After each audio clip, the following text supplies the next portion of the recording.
Assalamualaikum warahmatullahi wabarakatuh. Di siang terik, Bu Tutik pulang dari pasar dicegat oknum polisi kejam bernama Sadewo. Motor tuanya dirusak, ia ditampar hingga berdarah. Putrinya Citra, murid SMA, berani bangkit menuntut keadilan. Namun, di balik semua itu terbongkar konspirasi gelap yang melibatkan pejabat tinggi. Hari itu, langit desa dipenuhi cahaya matahari yang menyengat membuat udara seolah terbakar. Aspal jalan yang sudah retak-retak memantulkan sinar silau membuat siapapun yang lewat harus menyipitkan mata. Bu Tutik, seorang wanita tua berusia 60 tahun mengendarai motor tuanya dengan sabar. Tubuhnya mulai renta, namun semangatnya tetap teguh. Ia mengenakan kebaya coklat tua yang sudah memudar, jarik batik coklat hitam yang dililit rapi di pinggang, serta sandal jepit hitam sederhana. Rambut panjangnya yang beruban disanggul kecil di belakang kepala. Wajahnya dipenuhi peluh, namun sorot matanya tetap tajam dan penuh keteguhan. Dari pasar, ia membawa hasil belanjaan, sayur, ikan, serta sekarung kecil beras yang menjadi penopang hidup sehari-hari. Suasana jalan saat itu sebenarnya sepi. Hanya beberapa warga yang lalu lalang dengan sepeda ontel dan pedagang yang mendorong gerobak. Udara panas membuat semuanya berjalan pelan seperti enggan terbakar. Bu Tutik mengendarai motor tuanya dengan kecepatan rendah. Sesekali menoleh ke kiri dan kanan untuk memastikan jalannya aman. Tak ada sedikit pun tanda-tanda bahwa siang itu akan berubah menjadi hari kelam. Baginya ini hanya perjalanan pulang yang biasa. Sesuatu yang sudah ia lakukan bertahun-tahun tanpa masalah. Namun di balik teriknya matahari, ada bahaya yang diam-diam menanti mengintai di ujung jalan. Dari arah depan tiba-tiba muncul seorang sosok besar berdiri tegak di tengah jalan. Seragam coklat polisi melekat di tubuhnya yang tinggi dan kekar. Wajahnya keras, rahangnya tegas, dan matanya menatap buas seakan mencari masalah. Dialah Sadewo, seorang polisi yang dikenal warga karena sikapnya kasar dan penuh arogansi. Dengan tangan menyilang di dada, ia berdiri menghadang, memaksa siapapun yang lewat untuk berhenti. Bu Tutik terperanjat, hatinya berdebar, tapi ia segera menurunkan kecepatan motornya hingga berhenti tepat di hadapan pria itu. Sekejap hawa di jalan berubah menegangkan. Suara jangkrik dan hembusan angin seolah hilang diganti dengan aura intimidasi yang dipancarkan Sadewo. Bu Tutik yang awalnya hanya ingin pulang dengan tenang, kini dihadapkan pada sosok yang menyimpan ancaman besar yang tidak tahu apa yang akan terjadi.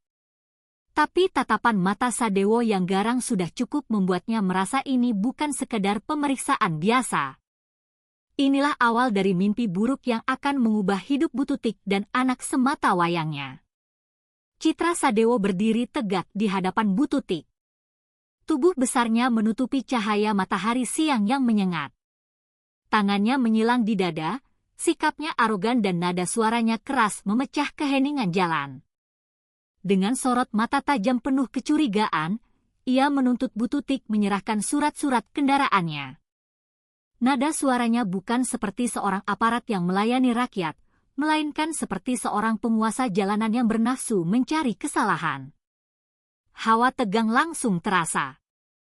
Seolah udara panas siang itu berubah menjadi bara yang menekan.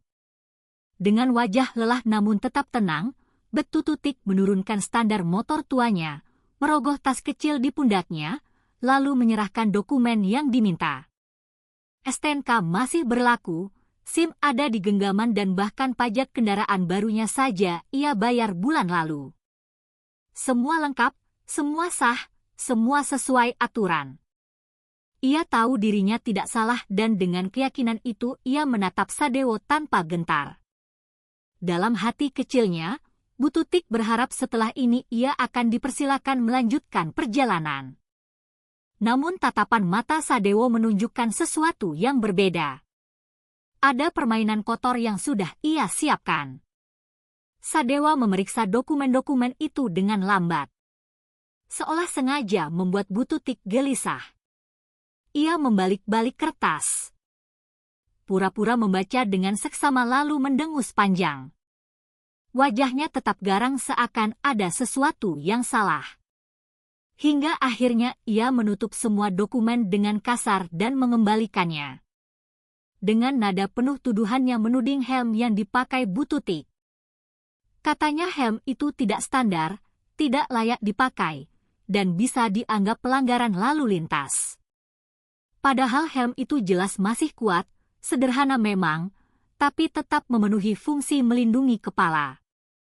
Semua orang yang melihat tahu tuduhan itu hanya alasan mengada-ada.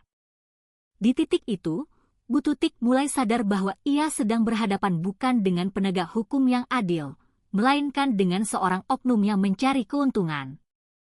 Tatapan Sadewo semakin menusuk seperti binatang buas yang sudah menemukan mangsanya. Ia tidak berbicara lagi tentang aturan. Ia berbicara dengan nada menekan, nada memaksa. Dan dari sikap tubuhnya yang kokoh serta raut wajahnya yang dingin, Bu Tutik tahu masalah ini tidak akan selesai dengan mudah. Inilah awal interogasi yang bukan untuk menegakkan hukum, melainkan untuk menundukkan rakyat kecil dengan ketakutan. Sadewa maju satu langkah. Tubuh besarnya menjulang menutupi pandangan. Bu Tutik. Dengan suara lantang penuh amarah, ia membentak agar Bu Tutik segera turun dari motor. Bentakan itu menggema di jalan desa yang sepi membuat suasana mendadak mencekam. Bu Tutik yang awalnya hanya ingin pulang dengan damai terpaksa menuruti. Tangannya bergetar. Ia menurunkan standar motor tuanya, lalu mematikan mesin dan melepas kunci. Semua itu ia lakukan bukan karena takut semata, tetapi karena tahu melawan saat itu hanya akan memperburuk keadaan. Namun di dalam hatinya ia mulai merasa firasat buruk. Warga yang melintas mulai berhenti, menoleh, dan berbisik-bisik. Mereka terheran-heran melihat seorang ibu tua dengan kebaya coklat tua dan jarik batik sederhana diperlakukan dengan kasar oleh seorang aparat. Beberapa anak kecil yang baru pulang sekolah bahkan berhenti sambil memegangi tas mereka, menyaksikan dengan bingung. Namun, tak seorang pun berani maju mendekat. Nama Sadewo sudah dikenal luas sebagai polisi yang garang, kejam, dan sering memeras warga. Orang-orang tahu sekali berurusan dengannya, yang lemah pasti selalu jadi korban. Bu Tutik menatap wajah Sadewo, berharap masih ada nurani tersisa dalam diri pria itu. Namun, yang ia dapat hanyalah tatapan penuh kesombongan. Dan seketika keluar dari mulut Sadewo kata-kata yang membuat darah Bu Tutik berdesir. Dengan nada dingin ia berkata, "Kalau mau motormu kembali, bayar Rp1 sekarang juga." Kata-kata itu menusuk telinga bukan sebagai peringatan hukum, tapi sebagai pemerasan terang-terangan. Angka itu jelas mustahil bagi seorang wanita tua yang hidup sederhana, hanya mengandalkan jualan kecil-kecilan di pasar untuk bertahan hidup. Bu Tutik terperanjat, matanya membelalak tak percaya. Ia memeluk tas belanjanya erat-erat. Jantungnya berdetak kencang. Denda sebesar itu tidak hanya tidak masuk akal, tapi juga penghinaan bagi dirinya. Ia tahu betul semua surat-suratnya lengkap, motornya masih layak, dan helm yang ia pakai tetap bisa melindungi. Tidak ada alasan untuk menuntut uang sebanyak itu. Tetapi Sadewo berdiri tegap, wajahnya penuh keyakinan. Seakan ia yakin tidak ada yang bisa melawannya. Siang yang panas itu kini menjadi saksi bagaimana kekuasaan bisa digunakan semena-mena untuk menindas rakyat kecil. Bu Tutik menegakkan tubuhnya meski tubuh renta itu sudah mulai bergetar. Dengan suara lantang, ia menyatakan bahwa permintaan Sadewo tidak masuk akal. "Aku tidak salah. Semua surat-suratku lengkap dan aku tak punya uang sebanyak itu," ucapnya dengan nada tegas. Meski matanya mulai berkaca-kaca, penolakan itu keluar bukan semata karena ia tidak mampu, tetapi karena ia tahu bahwa dirinya berada di pihak yang benar. ia adalah seorang ibu tua yang sudah kenyang makan pahit getir kehidupan. Tidak mudah ditundukkan hanya dengan gertakan. Kata-katanya meluncur jelas. Membelah udara panas siang itu seolah menampar balik arogansi Sadewa. Namun bukannya surut, Sadewo justru tertawa sinis. Senyumannya berubah menjadi raut bengis penuh amarah yang meledak-ledak. Wajah garangnya semakin menyeramkan. Matanya menyipit seolah menemukan alasan untuk melampiaskan kebengisannya. Ia melangkah maju menurunkan tangan yang besar dan keras itu. Lalu tanpa aba-aba, sebuah tamparan mendarat di pipi Bu Tutik. Suara tamparan itu begitu keras, menggema di jalan sepi hingga membuat warga yang menonton terperanjat. Tubuh Bu Tutik limbung, kepalanya terhentak ke samping. Bibirnya langsung pecah hingga darah segar mengalir membasahi dagu. Helm yang tadinya masih menempel di kepalanya terlepas. Jatuh menghantam aspal lalu menggelinding menjauh. Hiwe terhuyung mundur, nyaris terjatuh. Namun kedua tangannya yang gemetar masih berusaha menopang tubuh. Sementara itu, Sadewo berdiri tegap dengan dada membusung.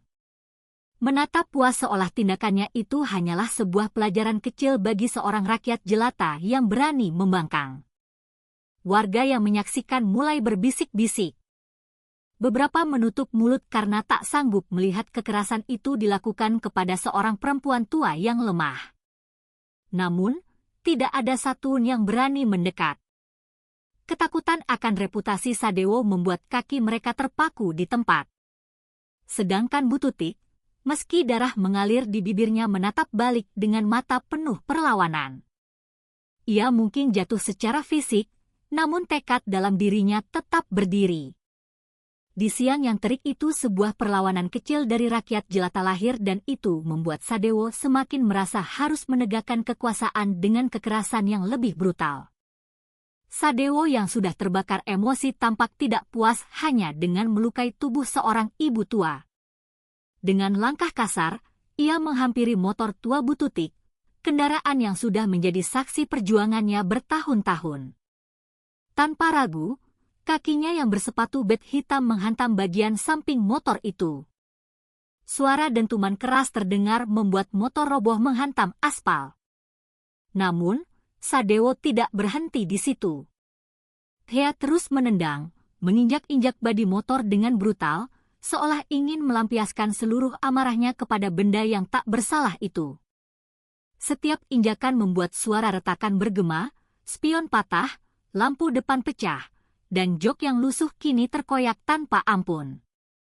Bu Tutik yang masih berdarah di bibirnya berusaha menahan.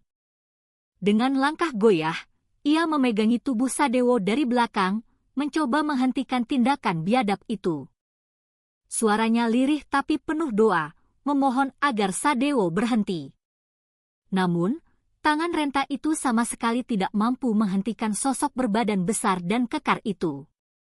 Sadewo justru menoleh dengan tatapan liar, lalu mendorong Bu Tutik keras hingga tubuh kecilnya terpelanting ke tanah. Benturan itu membuat Bu Tutik jatuh tersungkur. Lutut dan sikunya terluka. Darah mengalir dari kulit yang tergores aspal. Alih-alih merasa iba, Sadewo malah tertawa. Tawanya keras mengerikan. Penuh kepuasan seolah menyaksikan pertunjukan yang menyenangkan baginya. Wajahnya dipenuhi kebanggaan atas kekuatan yang ia gunakan untuk menindas rakyat kecil. Dalam kegilaannya, ia melangkah ke arah motor yang sudah rusak parah lalu meroboh sesuatu dari tas pinggangnya. Sebuah botol kecil berisi bensin yang sengaja ia bawa. Bukti bahwa perbuatannya ini bukan sekadar emosi sesaat, melainkan sebuah aksi yang sudah dipersiapkan untuk menekan dan menghancurkan. Dengan gerakan tanpa ragu, ia menyiramkan bensin itu ke tubuh motor. Bau menyengat langsung menyebar di udara membuat warga yang menonton mundur ketakutan. Dan sebelum ada yang bisa menghentikan, Sadewo menyalakan korek lalu melemparkannya ke arah motor. Dalam sekejap, Api menyambar cepat melahap motor tua itu hingga menjadi kobaran besar di tengah jalan. Asap hitam mengepul ke langit menambah suasana mencekam. Bututik hanya bisa menatap dengan mata berkaca-kaca. Tubuhnya gemetar. Menyaksikan harta berharga yang ia beli dengan jerih payah. Seumur hidup kini terbakar habis di depan matanya.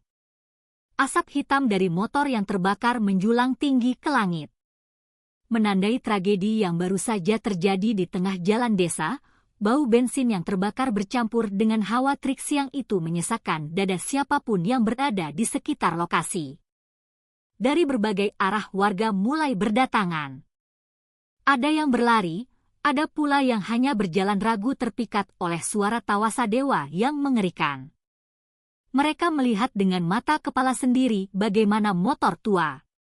Seorang ibu tua dibakar tanpa ampun. Namun, tak seorang pun berani bertindak ketakutan akan seragam coklat yang melekat di tubuh. Sadewo membuat mereka lebih memilih menjadi penonton. Bisu ketidakadilan. Beberapa anak muda yang membawa ponsel mencoba merekam kejadian tersebut. Jemari mereka gemetar. Layar ponsel bergetar mengikuti tangan yang tidak stabil.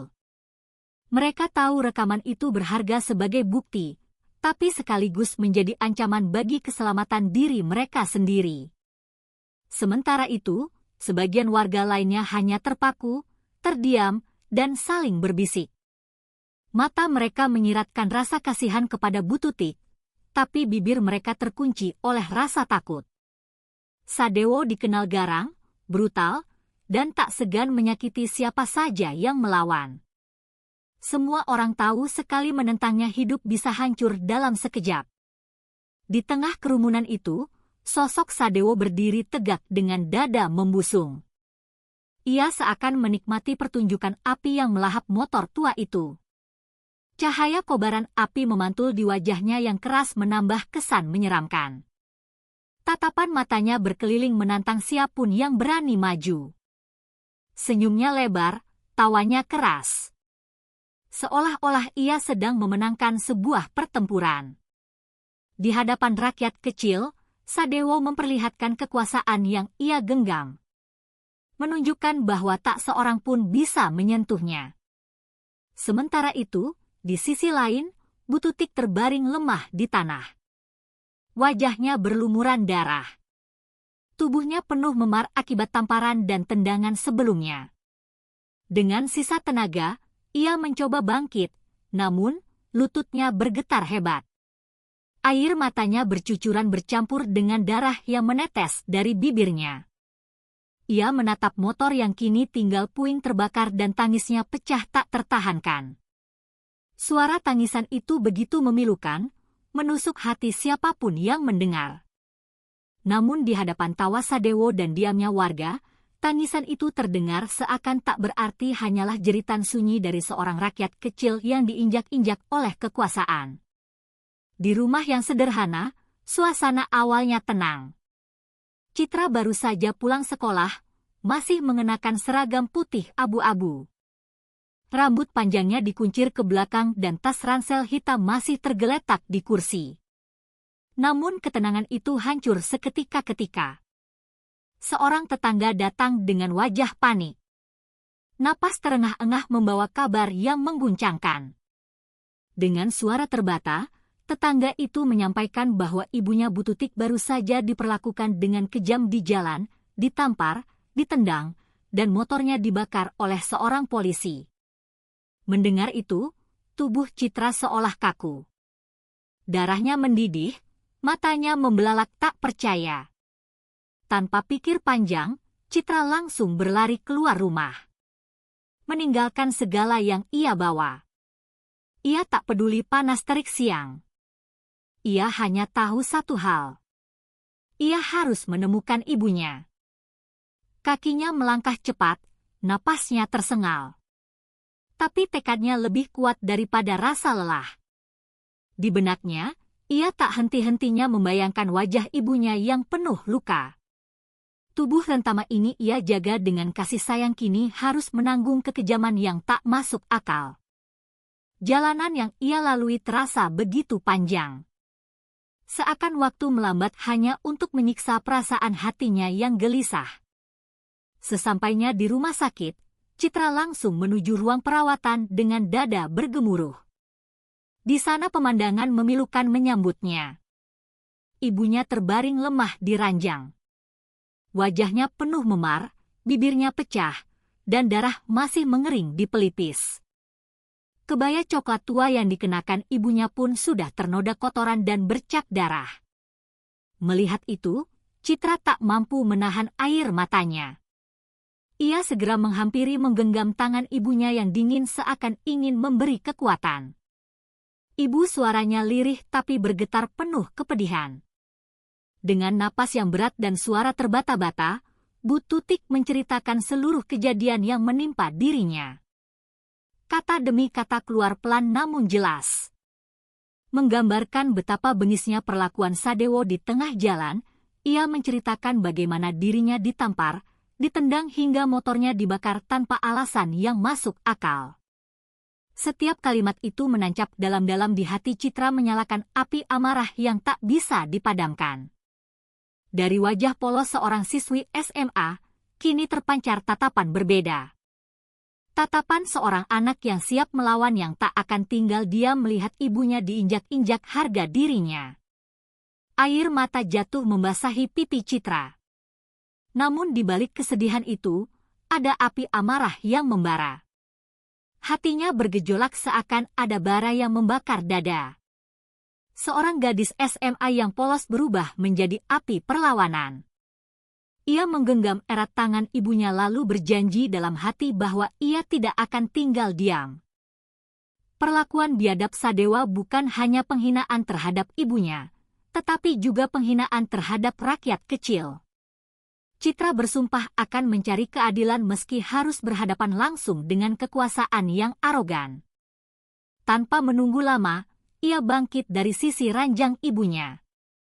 Masih dengan seragam putih abu-abu yang kini basah oleh keringat dan air mata. Ia melangkah cepat keluar rumah sakit. Rambut panjangnya yang dikuncir ke belakang berkibar setiap langkahnya. Orang-orang di sekitarnya melihat sorot mata berbeda. Bukan lagi sorot mata seorang siswi yang lugu, melainkan tatapan tajam yang menyimpan keberanian.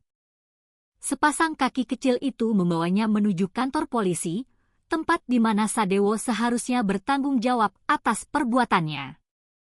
Sesampainya di kantor polisi, Citra langsung masuk dengan langkah tegas.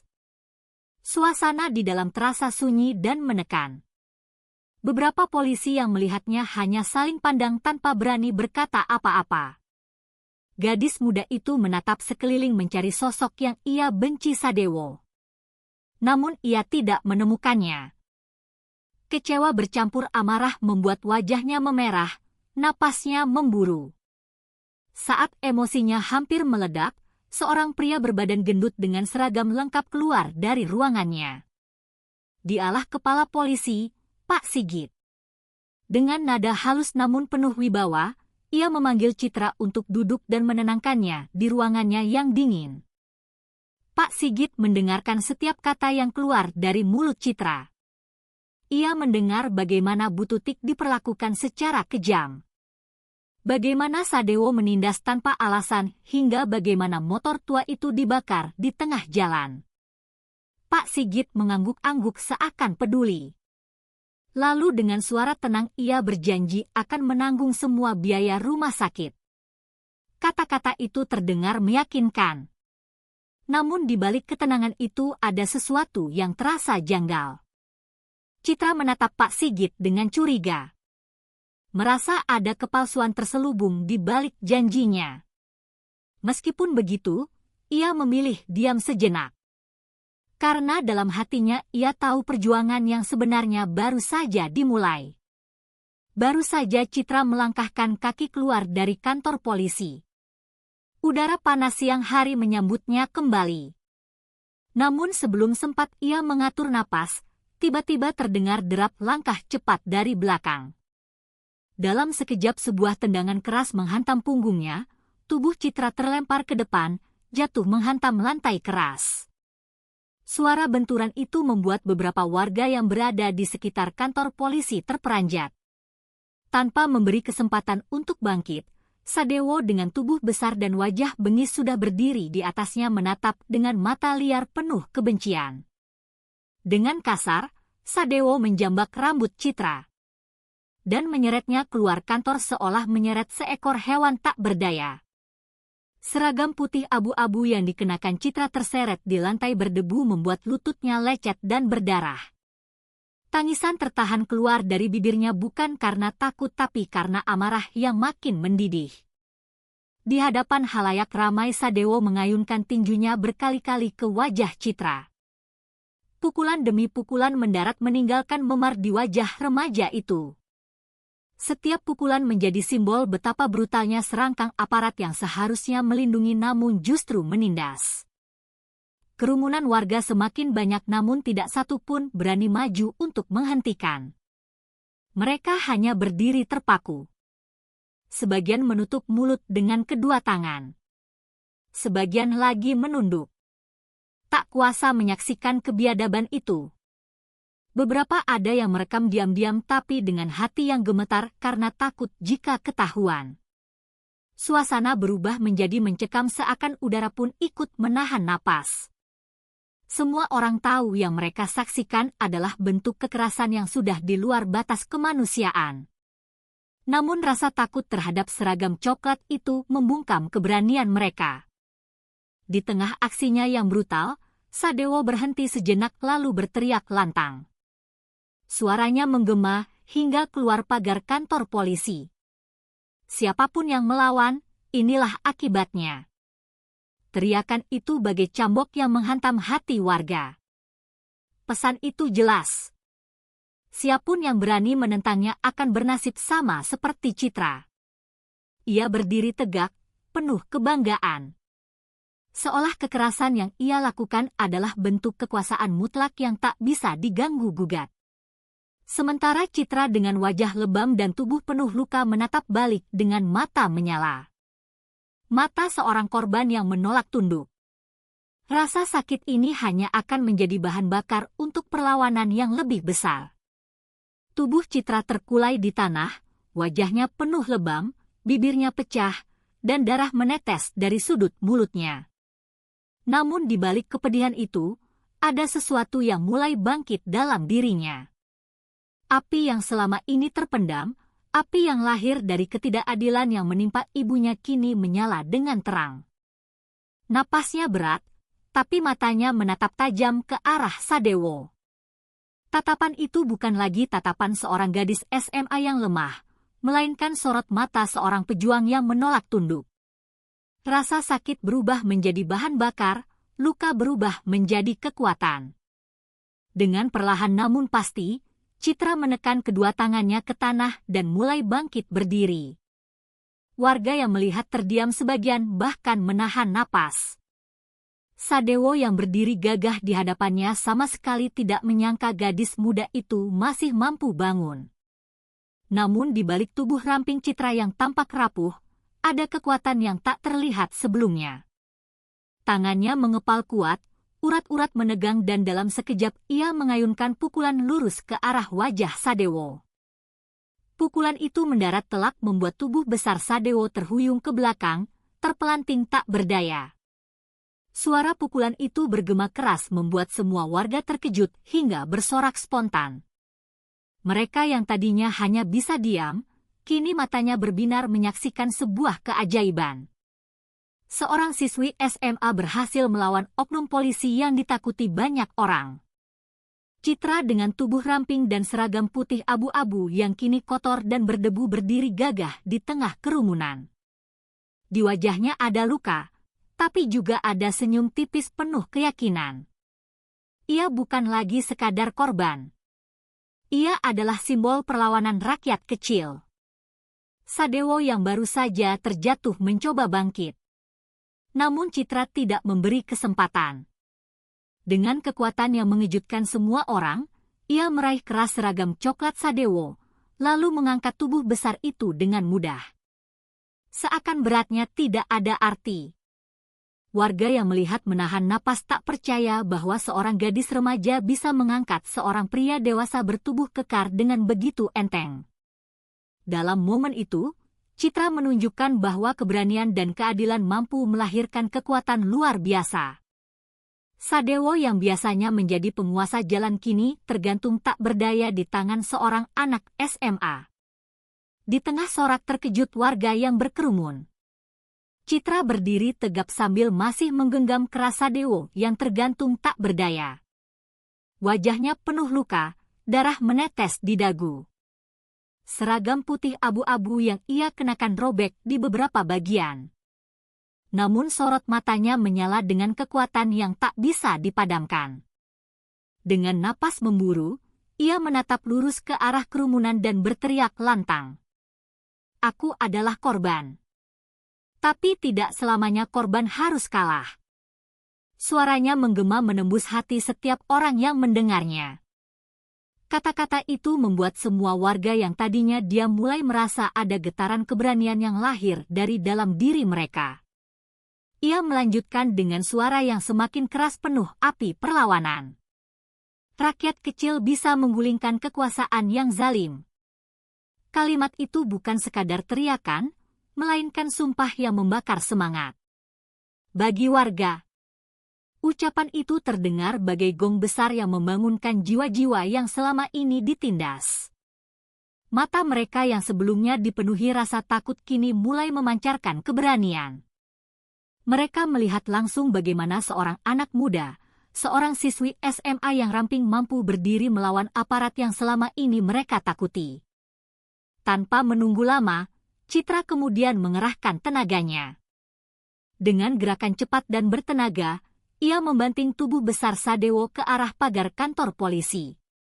Suara dentuman keras terdengar ketika tubuh Sadewo menghantam besi pagar hingga penyok. Pagar itu bergetar hebat.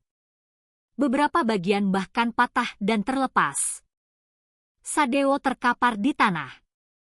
Tubuhnya terguncang hebat. Wajahnya meringis kesakitan. Untuk pertama kalinya, pria yang selama ini menebar teror terlihat tak berdaya di hadapan rakyat kecil. Warga yang menyaksikan kejadian itu sontak bersorak. Ada yang bertepuk tangan, ada yang berteriak lantang mendukung, bahkan ada yang menangis haru karena akhirnya ada yang berani melawan. Suara sorakan itu menggema membuat suasana berubah drastis. Dari ketakutan yang mencekam, kini menjadi kobaran semangat perlawanan. Citra berdiri di tengah kerumunan itu dengan tubuh penuh luka. Namun, auranya bagai pahlawan. Ia telah menunjukkan bahwa keberanian bisa mengalahkan rasa takut dan keadilan bisa lahir dari tangan seorang yang selama ini dianggap lemah. Namun semua kejadian siang itu hanyalah awal dari badai yang lebih besar. Malam hari ketika suasana rumah sakit mulai tenang dan hanya suara detak jarum jam yang terdengar, Citra duduk di kursi samping ranjang ibunya dengan mata yang masih sembab. Ponselnya tiba-tiba bergetar. Nomor yang tidak dikenal mengirimkan sebuah pesan suara. Awalnya Citra ragu untuk membukanya, tapi rasa penasaran bercampur dengan firasat kuat membuatnya menekan tombol putar. Dari speaker kecil ponselnya terdengar suara-suara lelaki yang sedang berbicara dengan nada rendah namun penuh rahasia. Isi rekaman itu mengejutkan. Bukan hanya Sadewo yang terdengar, tapi juga beberapa suara lain yang tidak asing. Mereka menyebut nama-nama pejabat tinggi dan salah satunya adalah Pak Sigit, kepala polisi yang tadi siang berjanji menanggung biaya rumah sakit. Suara itu jelas. Pak Sigit memerintahkan agar kasus Sadewo ditutup rapat. Bahkan menyarankan agar warga yang merekam kejadian di jalan segera ditekan untuk menghapus bukti. Lebih mengejutkan lagi, terdengar jelas pembicaraan tentang bisnis gelap, penyelundupan, barang berharga yang dilindungi oleh jaringan polisi, pijaban hingga pengusaha besar. Citra menahan napas, tangannya gemetar memegang ponsel. Dunia seakan runtuh di hadapannya. Ternyata ibunya bukan hanya korban dari arogansi seorang oknum, tapi dari sebuah sistem kotor yang berjalan rapi di balik bayangan. Sosok yang ia kira bisa diandalkan, Pak Sigit, justru adalah bagian dari lingkaran gelap itu. Semua janji manis di ruangannya tadi siang hanyalah kedok untuk meredam amarah seorang anak kecil. Fakta ini menyalakan api baru di dada Citra, api yang jauh lebih besar dari sebelumnya. Ia sadar, perjuangan ini bukan lagi sekadar melawan Sadewo, tapi melawan sebuah jaringan kekuasaan yang berurat akar. Malam itu, Citra duduk terpaku dalam kegelapan kamar rumah sakit.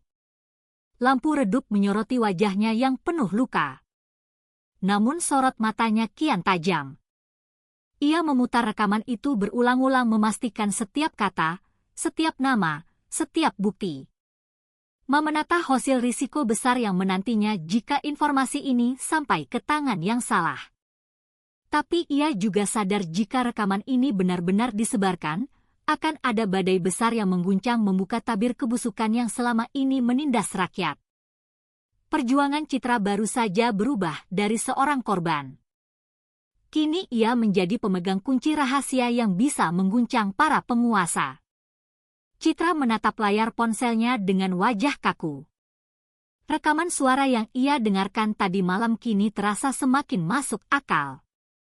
Ia mulai menyadari bahwa janji Pak Sigit untuk membiayai pengobatan ibunya hanyalah sebuah topeng. Sebuah cara licik untuk menutup mulutnya agar tidak menuntut lebih jauh. Kata-kata manis yang terdengar penuh empati itu ternyata tak lebih dari jebakan. Upaya menenangkan seorang anak SMA agar tidak menyebarkan kebenaran. Hati Citra semakin panas menyadari dirinya sudah ditipu dan ibunya dijadikan korban oleh sistem yang mengakar. Kabar cepat menyebar di desa. Banyak warga yang sebenarnya merekam kekejaman Sadewo di jalan siang itu. Namun satu demi satu video itu menghilang dari ponsel mereka. Ada yang mengaku didatangi orang tak dikenal di malam hari. Dari Pak menghapus bukti. Ada yang bahkan ditakut-takuti akan dipenjara jika berani menyebarkan rekaman tersebut. Ancaman itu membuat warga bungkam. Tak ada yang berani bersuara meski hati mereka menyimpan kebenaran. Bagi Citra, semua ini adalah bukti bahwa kekuasaan besar sedang bergerak berusaha menutup rapat kasus yang memalukan mereka. Setiap potongan informasi yang ia dengar semakin jelas menunjukkan siapa yang berada di balik layar. Pak Sigit dengan wajah penuh wibawa dan suara lembutnya ternyata adalah dalang yang memastikan semua bukti lenyap. Dialah yang menggerakkan anak buahnya untuk mengintimidasi warga. Dialah yang melindungi Sadewo dari jeratan hukum. Bahkan lebih dari itu, ia menjadi penghubung jaringan besar yang menutupi segala kebusukan di balik seragam. Rahasia gelap ini membuat Citra bergidik bukan karena takut, tapi karena ia tahu lawan yang sedang ia hadapi bukan orang sembarangan. Namun, alih-alih gentar, tekad Citra justru semakin mengeras. Ia sadar bahwa ibunya hanya salah satu korban kecil dari permainan besar ini. Jika ia diam, maka akan ada banyak bututik lain di luar sana yang bernasib sama. Matanya menatap tajam keluar jendela rumah sakit, menembus gelapnya malam. Api perlawanan itu kini bukan lagi sekadar untuk ibunya, melainkan untuk membongkar tabir hitam yang dipimpin oleh orang-orang berkuasa. Rahasia gelap Pak Sigit kini menjadi beban sekaligus senjata. Dan Citra tahu ia harus memilih jalan berbahaya untuk mengungkap semuanya. Citra tahu bahwa diam berarti menyerah dan menyerah berarti membiarkan kejahatan terus berulang. Dengan tekad bulat, ia memutuskan untuk mengambil langkah nekat. Rekaman suara yang ia terima malam itu segera ia salin ke beberapa perangkat. Ia tahu betul bukti ini terlalu berharga untuk disimpan sendirian. Dengan tangan gemetar tapi hati yang teguh, ia menghubungi seorang jurnalis independen yang dikenal berani membongkar kasus besar tanpa takut tekanan. Pesan singkat ia kirim menyertakan sebagian rekaman sebagai bukti awal. Lalu ia mengatur pertemuan rahasia. Namun dunia keadilan tidak semudah yang ia bayangkan. Beberapa jam sebelum pertemuan itu berlangsung, kabar mengejutkan datang. Jurnalis yang hendak ia temui tiba-tiba menghilang tanpa jejak. Nomor teleponnya tak aktif, kantornya kosong. Bahkan keluarganya pun tidak tahu kemana ia pergi. Seakan ada tangan gelap yang bergerak cepat membungkam siapa saja yang berani mendekati kebenaran. Citra terdiam, matanya membelalak. Rasa takut menyusup masuk, tapi di balik itu ada amarah yang semakin membara. Ya, sadar rekaman yang ia pegang benar-benar menyentuh sarang mafia kekuasaan yang sangat berbahaya. Sejak saat itu, Citra merasa setiap langkahnya diawasi. Ia sering melihat motor asing berhenti tak jauh dari rumah sakit tempat ibunya dirawat. Beberapa pria dengan tatapan mencurigakan mondar-mandir di sekitar sekolahnya seakan menunggu kesempatan. Bayangan Sadewo juga selalu menghantui karena ia tahu pria itu tidak akan tinggal diam setelah dipermalukan di depan umum. Namun kini bukan hanya Sadewo yang menjadi musuhnya, melainkan orang-orang di balik layar, para pejabat berjas rapi dan aparat berseragam yang duduk nyaman di kursi kekuasaan. Malam hari ketika ia pulang dari rumah sakit, Citra berjalan cepat dengan ransel hitamnya di punggung. Di dalam ransel itu tersimpan ponsel berisi rekaman suara. Satu-satunya bukti yang bisa menyingkap konspirasi besar ini. Ia tahu nyawanya kini dalam bahaya. Tapi Citra bukan lagi gadis SMA biasa yang hanya bisa menangis. Ia adalah saksi, ia adalah korban dan sekaligus pejuang. Meski dikejar oleh kekuatan besar yang berusaha membungkamnya, ia memilih untuk terus melangkah maju. Karena ia tahu jika berhenti sekarang maka suara rakyat kecil akan selamanya terkubur oleh kezaliman. Malam itu, rumah sakit sunyi, hanya suara mesin infus dan detak jam dinding yang terdengar di ruang perawatan. Citra duduk di kursi kayu samping ranjang menatap wajah ibunya yang masih lemah tertidur. Ransel hitamnya tergeletak di lantai, berisi rekaman suara yang kini menjadi beban sekaligus senjata. Udara dingin menembus jendela kaca, tapi entah mengapa bulu kuduk Citra berdiri. Ia merasa ada sesuatu yang tidak wajar. Dan benar saja, jendela kamar perlahan berdiri terbuka dari luar membuatnya spontan menoleh dengan mata terbelalak. Sosok pria misterius masuk dengan gerakan tenang namun penuh wibawa. Tubuhnya tinggi tegap, wajahnya tertutup masker hitam. Hanya mata tajamnya yang terlihat di bawah cahaya lampu redup. Sepatu botnya nyaris tak menimbulkan suara di lantai. Seolah ia terbiasa bergerak di dalam bayang-bayang. Citra refleks berdiri bersiap melawan. Tapi pria itu mengangkat tangannya dengan tenang seakan tak berniat menyerang. Suaranya berat dalam penuh ancaman ketika ia berkata, "Kau sudah terlalu jauh, Citra. Kau tak tahu siapa musuhmu sebenarnya." Kata-kata itu menusuk seperti pisau membuat dada Citra berdegup kencang. Pria itu kemudian mengeluarkan sebuah map tebal berwarna hitam dari balik jaket gelapnya. Ia meletakkannya di meja kecil samping ranjang dengan gerakan lambat namun penuh tekanan. Seakan benda itu adalah kunci dari segalanya. Tanpa menunggu respon, ia mundur beberapa langkah lalu melompat kembali keluar lewat jendela secepat bayangan. Lenyap di telan gelap malam. Citra berdiri kaku. Jantungnya berdegup tak karuan. Tangannya gemetar saat meraih map itu. Rasa penasaran bercampur ketakutan menghantui pikirannya. Apa yang ia temukan di dalam bisa mengubah segalanya. Dengan napas terengah, Citra membuka map itu. Lembar demi lembar foto tersebar di meja. Ia terperangah. Wajahnya pucat pasih. Di sana ada foto dirinya sejak kecil.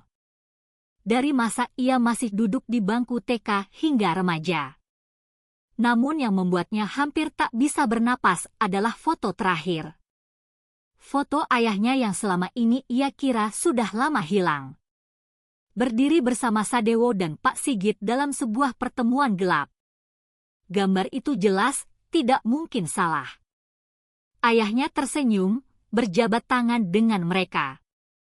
Seakan bagian dari lingkaran busuk yang kini ia lawan. Mata Citra membelalak, tubuhnya lemas, dan pertanyaan besar menghantam benaknya. Benarkah darah dagingnya sendiri adalah bagian dari jaringan gelap itu?